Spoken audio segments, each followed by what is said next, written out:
very striking. Do you think so? Really? Oh, yes, I do. It's very, imaginative, the colours. How do you mean? Well, look at that bit. I mean, the grey and the blue and that funny coloured green patch. Very artistic. Actually, Julie, the grey is... Well, that's... Where the tea maker exploded. And the blue? That's where Herbert sat on his fountain pen. And the funny coloured green bits? Where the cat did a naughty. Ah, I see. What have you been doing to the sofa bed, then? That's for the Radio 5 breakfast show, isn't it? And the wonderful new Radio 5 starts on August 27th. Thank you, Herbert. Anyway, what have you been doing to the sofa bed? Oh, we've been modifying it for the breakfast show of the wonderful new... Yes, Herbert. It was himself's idea. The managing director? He's full of ideas. That's how he got where he is. The boss. It makes you think. For the Radio 5 breakfast show presenter sofa bed. But what are you doing to it? Well, you see, he thought... Well, he was thinking about the Radio 5 breakfast show presenters. He's like that. Thoughtful. Kindness itself. He thought... He did. Very thoughtful. There's no question about it. Of a morning, nothing is worse than soggy cornflakes. So, we're building into this here sofa bed a secret, concealed cornflake compartment guaranteed to keep their cornflakes crispy. You see, you just press this button. Remarkable. Ingenious. Staggering. Impressive. Mind-bending. Yes, Herbert. But no good for porridge. How do you mean? Oh, nobody wants crispy porridge. Porridge is supposed to be soggy. But the Broadcasting House canteen doesn't serve porridge. What's the pity Mrs. Bonerges does? Does she? She does, by thunder. Who's Mrs. Bonerges, Herbert? She runs the BBC canteen in Scotland. Mrs. Bonerges' big, bonny BBC breakfast. Aye, aye, aye. Aye, aye. Porridge and kippers. Oh, many's the kipper I've dunked in my porridge in the grey light of a Glasgow dawn. What's the news? Sounds delicious. Look, boys, I've got to make a phone call. Can I use your phone? I'm afraid the phones aren't installed yet, Julie. Maybe you could... Come back next week. Yes, I know. Well, while you carry on getting these new studios ready, I'm going to make my way to the River Thames to continue my journey. Meanwhile, let's listen to another episode of The Last Vampire. I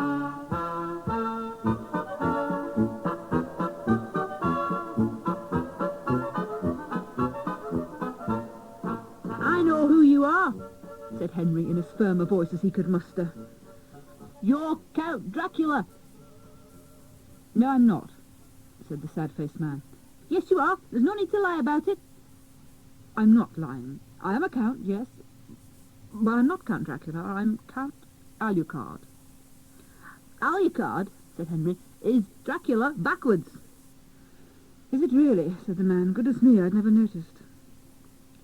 Henry knew there was one sure way of proving whether or not the man was a vampire. He pulled the garlic bulb from out of his pocket and brandished it under the man's nose. Don't do that, said the Count, taking a step backwards in alarm. There you are, said Henry. That settles it. Settles what? It proves you're Count Dracula, said Henry. It proves you're a vampire.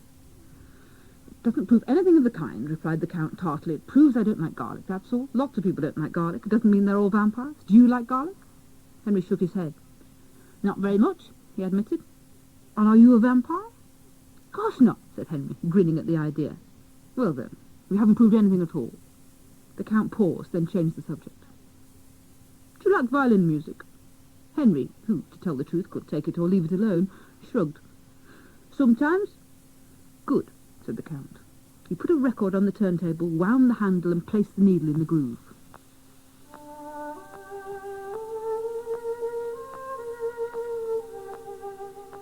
The sad song of a violin crackled out of the giant horn. The Count listened, his head on one side, a wistful look on his face. For several seconds, then he looked hard at Henry. At last he said, My grandfather was the last of the Draculas. All of my ancestors were Draculas.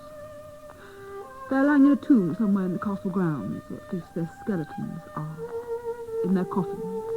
They've all got wooden stakes thrust through their hearts. Did you know that was the only way to kill a vampire? Do you mean, asked Henry, that you don't go round biting people's necks and sucking their blood? The Count pulled a face. Certainly not. Dreadful thought. I do change into a bat occasionally. I wouldn't dream of sucking anyone's blood. As a matter of fact, I'm a vegetarian. Henry laughed. Who ever heard of a vegetarian vampire? Did you ever hear of a fruit-eating bat? Said the Count. Well, yes, admitted Henry. I change into one of those, said the Count. But I still don't around terrorising the countryside and causing mayhem. Why'd you have to hide yourself away in here? There's a whole village full of people just round the mountains, said the Count. Superstitious lot. If they got so much as a Whiskers in the district, they'd come charging up with hay forks and scythes and that sort of thing. They'd have a wooden stake through my heart before you could say Frankenstein's monster. It gets very lonely sometimes, being a vampire. I bet it does, said Henry. I do wish I could help.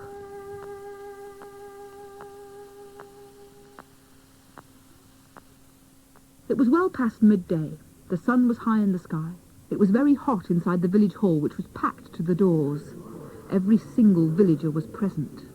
Sergeant Croppertail, sitting on the platform next to Henry Rumbold, the mayor, rose to his feet and hammered on the table with his swagger stick. Now then, the situation is as follows. A stranger arrived in a village and let it be known he was staying in the vicinity of the Castle Alucard. It is my opinion, said Sergeant Croppertail, that the whole business of the stranger's behaviour demands a full investigation. We can't just sit here and talk about it. We want something done. It was a large, black-haired, unshaven man with bulging muscles who had got to his feet. What you going to do about this business now? I'll tell you what the sergeant of police is going to do. It was the mayor, Henry Rumbold, who had got to his feet, feeling it was high time he had a word or two. He is going to the Castle Alucard to seek out this stranger for himself and then interrogate him thoroughly. Eric Horowitz, the shopkeeper, got to his feet. I propose, he said, that we allow our gallant mayor himself, Henry Rumbold, the honour of accompanying the police sergeant. I second that. It was the black-haired, unshaven man who had jumped quickly to his feet. No, began the mayor. I couldn't let you... His words were drowned by another burst of cheering from the villagers. That's settled then. The mayor and myself will set off for the Castle Alucard immediately after lunch. Henry Hollins had returned to the tent. A count?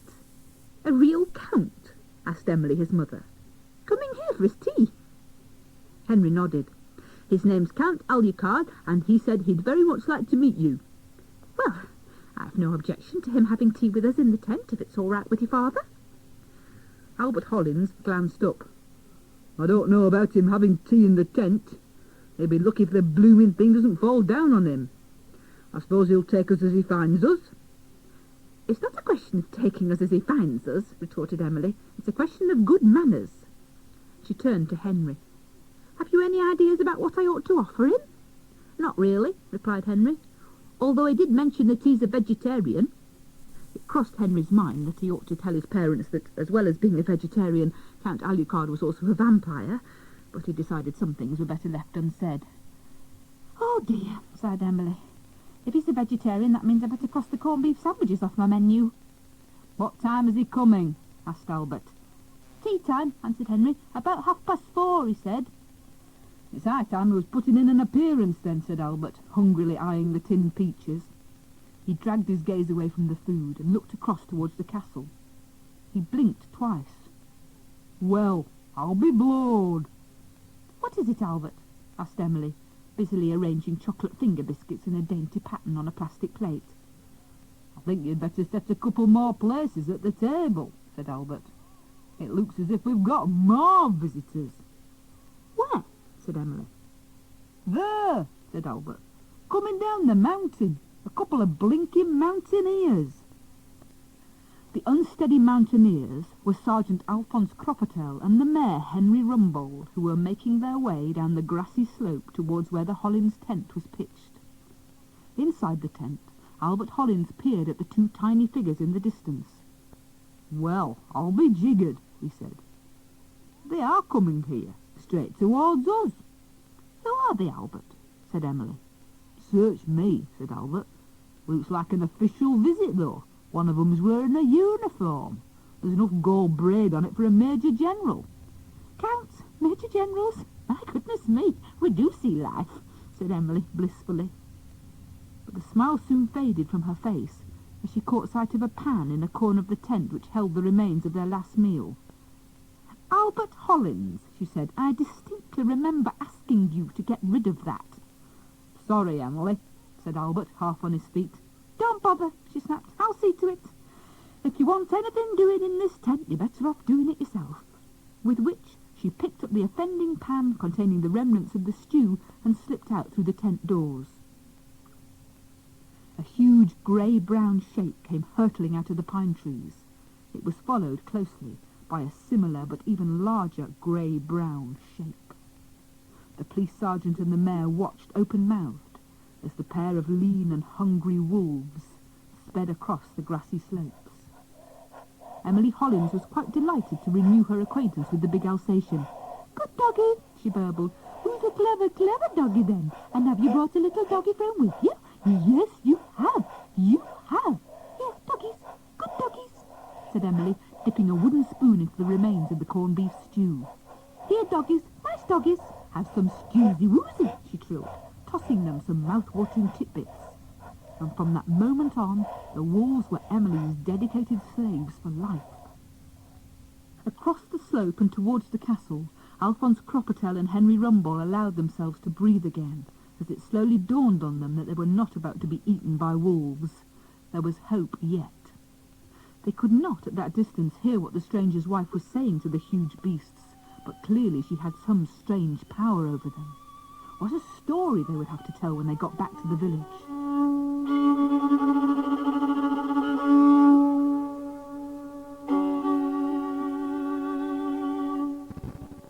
Whatever's going to happen next in The Last Vampire, we'll have to wait and see.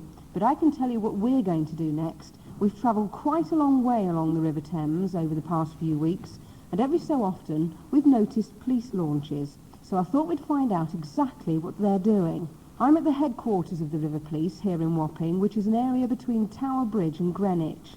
The Thames Police have been in force since 1798, and here next door to the headquarters is the museum. Please see Danny Lyons. Looking at some of the pieces here in the museum, life seems to have changed a lot since then, doesn't it? Oh yes, in the early days it was totally different, because obviously there was no telephones, there was no radios, and everything was passed by signals or mouth-to-mouth communication. Well, let's have a look around, shall we? And Yes, perhaps sure. give us an idea. So what sort of work did they used to do in those days? Over 1,000 pirates operated on the river. They would stop at absolutely nothing to achieve their goal of stealing cargoes from the ship. Even if it meant killing the whole crew, they would literally go on a ship. If they couldn't bribe anyone, they would kill everyone and then actually remove the ship from the moorings and run it onto the marshes and then remove the cargoes. Well, let's go and look at the glass case over here. I've got a wooden rattle here. Now that was used to attract attention, as whistles are today. Now the first whistles were brought in 1872, the police-type whistle. But before that they had wooden whistles that they would use to attract attention.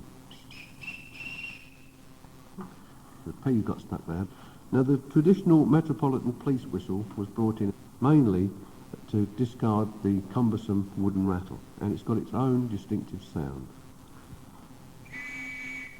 That's an old familiar sound, isn't it? Yes, and it's still used today in a lot of forces, because in the Metropolitan Police we still carry a whistle like this, although some forces, because they do have quite good communications with radios, they've decided to dispense with their whistles. So how about taking me through to the radio room Yes. so we can have a look? By all means.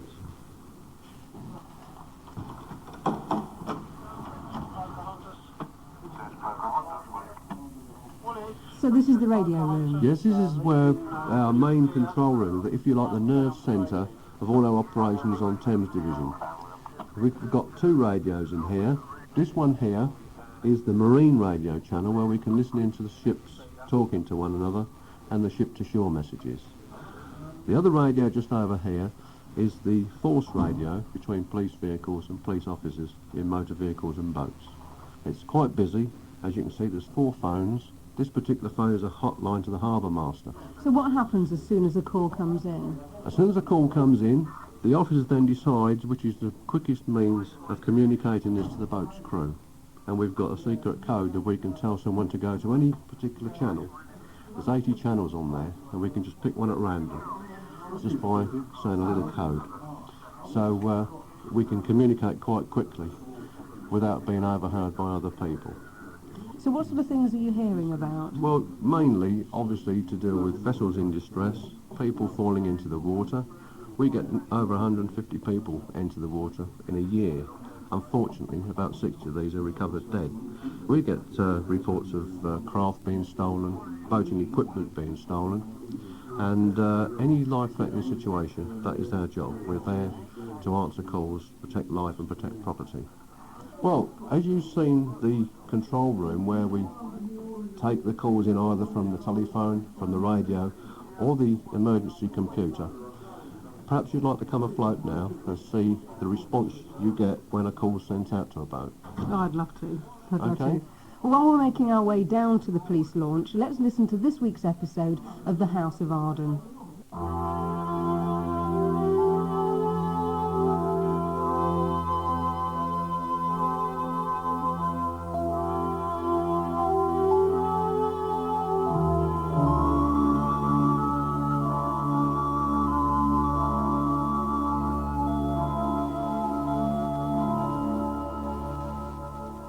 Search for the long-lost treasure of Arden Castle, Edred and his sister Elfrida have been magically transported by the white Mouldiwarp back to the days of Henry VIII. Elfrida finds herself presenting a May Day bouquet to the lovely and, as she and Edred know from their history, doomed Lady Anne Boleyn. Some flowers for you, Your Majesty. Why, thank you, child. And what is your name? Elfrida Arden, Your Highness. But please, may I whisper something to you? What a bold lass. Come then, tell me thy secret. Oh, it isn't a secret. Well, not in my day. I mean, it's a warning, and you must listen. Nay, another warning. Already today, an old hag came to tell me that if I should ever drop my kerchief, I'd lose not only the love of my King Henry, but my head. But she was right. You must be careful. Promise me you'll be... Come, my sweet queen. Look not so serious on this fine May Day. Come, dance with thy husband king. 'Tis my honor, my husband. Oh, but remember, Your Majesty, please. Elf, what did you say to her? Oh, Edred, I was just trying to warn her. 'Tis a warning in vain. History be writ. But now 'tis I must warn you. You must escape into the woods, and quick. But why? What's the matter? Oh, Richard, do you know what this old woman means? She means there's danger, and you must get away from here. But why? Will the king cut our heads off? I can't think why you should worry if he did. You hardly ever use them. What do you mean? And why are you so cross with us? I mean, Mouldiwarp gives you the chance to go back and see someone, and you choose me. No wonder I'm cross, when you could have chosen... 'Tis the king will be cross. Before long the queen will burst into tears, and the king will have scant kindness for those whose warnings have upset her. Now come on, run! And with that, the old woman dragged them back into the bushes and then led the way, as the three children followed her through the forest and out to where they could see Arden Castle. Now, mark well the spot where the moat stream rises. 'Tis there that the smuggler's cave was, and... But wait a minute. How can you know of the smuggler's cave? You're the witch. I'm in the nurse. I'm in... Oh, well, what of it? But now, quick. You must call on the Mouldiwarp and get back to your own time before the king raises the country against the child who made his queen shed tears. But there's so much we don't understand. How can you and Cousin Richard be here when you were in James I's time? And can you visit different times like we can, Richard? And what did you mean about us choosing to see you when we could have... I meant... Oh, there isn't time. No, not even time to call old Mouldiwarp. Here, quick. Help me pull up this grass. And you, child, start pulling up the chalk from underneath. Hurry. All right. But if we've got to go, can Richard come back to our time with us? I will not. I don't want to. Will you two be caught by the king's men, or will you dig up this chalk like I say? Yes. Who's making all this noise at my door? Mouldiwarp? But I haven't said any poetry yet. Well, I don't see why I should always have to be waiting on your bidding. Now, what is it that you... Oh, The hunt's up. I don't hold with hunting. All of them noisy, toothy dogs. Here, come inside. Hey, Inside? Inside where? inside my house across. Come on. Come on, I say.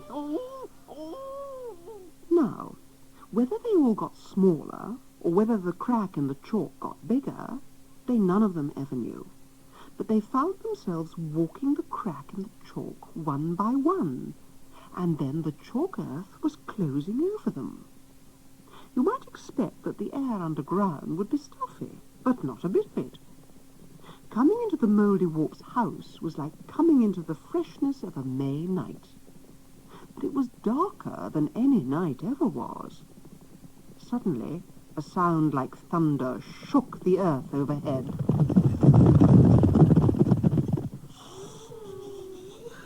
It's only the king's men hunting after you. Now, you sit where you be, and I'll go and make a white clock for you to go home on.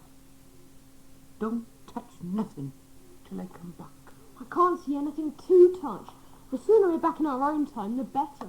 I'll say. Oh, Richard, won't you come back to our time with us? Not likely. People made to work 14 hours a day in factories, and nobody cares. No, that's not true. We do care. Only we can't do anything about it. Well, I might be able to. After all, I am Lord Arden. And when I grow up, I could be in the House of Lords and get something done. Yes, but you're not grown up, are you? And anyway, it's your father who's Lord Arden, not you. Our father's dead. And how do you know that? There was a letter. It said Father and Uncle Jim had been taken by robbers. Do you think I'd trust a letter? I wouldn't believe my father was dead until I'd gone back and seen if it was true. But we didn't know we could. All you've been interested in is searching for the stupid treasure. You never even tried finding out about your father.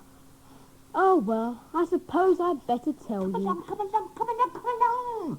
The white clock's all ready to take you back. No, wait, we can't go till we've heard what Richard's telling us. But you must, or you'll be caught by the king's men. No, Edward's right. We have to risk it. Tell us what you know, Richard, about our father. Well, after I met you in that gunpowder plot time, I tried to find you again. I asked for Lord Arden, but what I found wasn't you, Edred. It was your father, and it was in your time. You mean Daddy's alive? Yes, and you should go and find him. But how? Wait, look here. This white clock won't wait forever. Now, are you two going to come and sit on it and get taken home, or what? No, yes. We'll sit on the clock. Come on, Elf, come on, Richard, but we're not going home.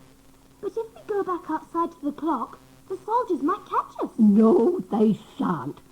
Mouldiwarp, my love, you open the chalky door, and I'll keep the king's men quiet till the young folk are away. Come on now, follow Mouldiwarp. Come on. Back out in the open, old Betty Lovell ran off on a wild goose chase, and the children saw before them the great ivory and pearl clock face that Mouldiwarp had prepared on the grass. The children stepped carefully onto the glittering clock and sat on the minute hand. Then, before Mouldiwarp could open his mouth, Edred called out in a firm voice, Clock, take us to where our father is. and the minute hand began to move faster and faster until, if there had been anyone to watch it, it would have been invisible.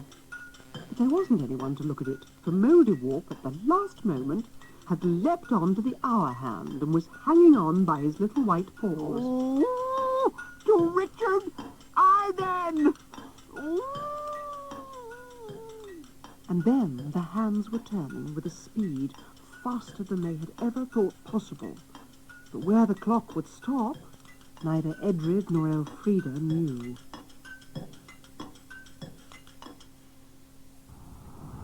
Well, that'll keep us in suspense until next time. Meanwhile, we've left the headquarters of the River Police, and I'm just about to climb aboard one of their launches. All right. It's a long way down. Whoops! Well, while you're out on patrol, what sort of things do you look for? Boats that may be in danger, people that may be in danger. So when's your busiest period? Normally during the summer season, when you get a lot of pleasure boats around, obviously the more boats there are on the river, then there's more danger likely to be caused. I would imagine the weather causes a lot of difficulty sometimes. It's quite choppy today, isn't it? Oh, it's very smooth as it happens today. Oh. Oh, it is. Yeah. We're moving about a bit. If you get a state of tide, which we call wind over tide, which means if the tide's going one way and the wind's going in the opposite direction, then it can get quite choppy and can also get very dangerous. The river's an appealing place. Lots of people love going on trips up the river. But on the other hand, I would imagine it's very dangerous. Extremely dangerous. Very, very dangerous. Excuse me just a moment. I think we may have a call. Just a moment, please. What was all that about? Oh, it's apparently a gentleman at Tower Pier has had an accident on one of the boats, fallen down the stairs, got head injuries, and our supervision patrol boat, Thames 3, have just dealt with the matter and got the man in an ambulance, it would appear. And I would imagine you're responsible for saving a lot of lives. We do get an awful lot of people out alive, yes. Again, an unfortunate aspect of our job is that we also get a lot of people out who aren't alive. How is it that so many people end up in the river? People falling in. You get people who do it through sheer stupidity, decide that they might be able to swim the river, and unfortunately they get to the middle and find out that they can't. As I said earlier on, it's a very, very dangerous and very fast-flowing piece of river. It's not the sort of thing that people should play games with.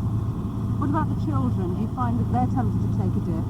No, funnily enough, the children seem to use a little bit of common sense more so than grown-ups at times. They stay where there's steps or access to the shore side. Very, very rare that you find them swimming out of their depth. You may find them paddling, but that's about all. As you'll notice now, we're just coming up to Southwark and Cannon Street bridges. It's between these two bridges when the actual accident with the Marchioness occurred. Marchioness and the Bobel.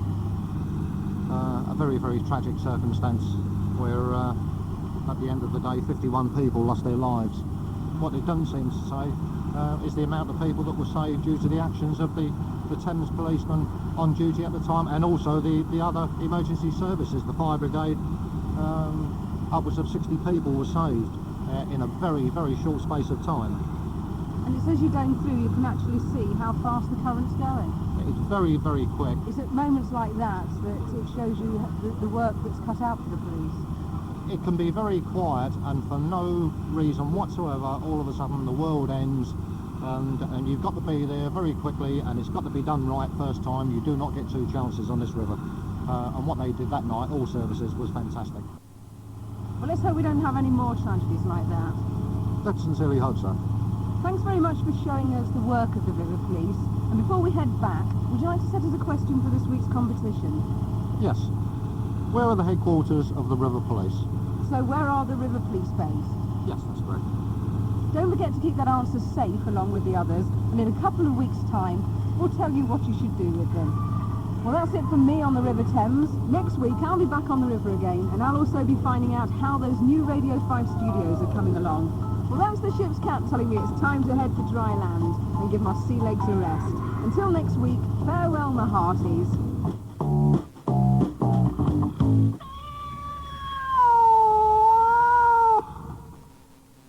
Cat's Tales was presented by Julie Mayer and produced by the Cat's Tales team. Victoria Wood read The Last Vampire by Willis Hall, adapted by Alfred Bradley. Penelope Keith was the narrator in The House of Arden by Edith Nesbit, dramatised by Chris Curry. Those taking part were Henry Power, Kelly Bright, Marcia King, Michael Graham Cox, Joe Kendall, Daphne Oxenford, Russell Dixon, Donald G., John Hassler, Arnold Peters and Fraser Carr.